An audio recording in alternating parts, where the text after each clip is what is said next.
બાબરમાં મંત્રી સ્વરૂપજી ઠાકોરે જીવદયા પ્રેમનું ઉત્તમ ઉદાહરણ પૂરું પાડી સમાજને સકારાત્મક સંદેશ આપ્યો છે। ઉત્તરાયણ પર્વ બાદ ભાભર શહેરમાં જીવદયા અને સંવેદનશીલતાનું ઉત્તમ ઉદાહરણ જોવા મળ્યું છે।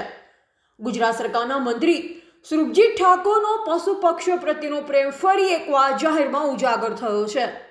ઉત્તરાયણ દરમિયાન ઉપયોગમાં આવેલા પતંગના દોરા રસ્તા પર ન ફેલાય અને કોઈ પશુ કે પક્ષીને નુકસાન ન થાય તે હેતુથી મંત્રી સ્વરૂપજી ઠાકોર ખુદ ભાભર શહેરના જાહેર માર્ગ પર ઉતરી આવ્યા હતા। તેમણે ભારતીય જનતા પાર્ટીના કાર્યકરો સાથે મળી રસ્તા પર પડેલ દોરાના ગૂંચડા એકઠા કરી તેનો યોગ્ય નિકાલ કર્યો। આ કામગીરી દ્વારા મંત્રી સ્વરૂપજી ઠાકોરે જીવદયા પ્રત્યેનો સાચો ભાવ અને જવાબદારીનો સંદેશ આપ્યો છે। તેમનું આ કાર્ય માત્ર પ્રતિકાત્મક જ નહીં પરંતુ સમાજ માટે પ્રેરણારૂપ બન્યું છે। મંત્રી સ્વરૂપજી ઠાકોરે લોકોને અપીલ કરી હતી કે ઉત્તરાયણ પછી દોરાનો યોગ્ય નિકાલ કરવો દરેક નાગરિકની ફરજ છે, જેથી નિર્દોષ પશુ પક્ષીઓ સુરક્ષિત રહી શકે। આ સમગ્ર ઘટનાનો વિડીયો સોશિયલ મીડિયા પર વાયરલ થયો છે, જેમાં લોકો મંત્રીના કાર્યની સરાહના કરી રહ્યા છે અને જીવદયા પ્રત્યે જાગૃતિ ફેલાવવા બદલ વખાણ કરી રહ્યા છે।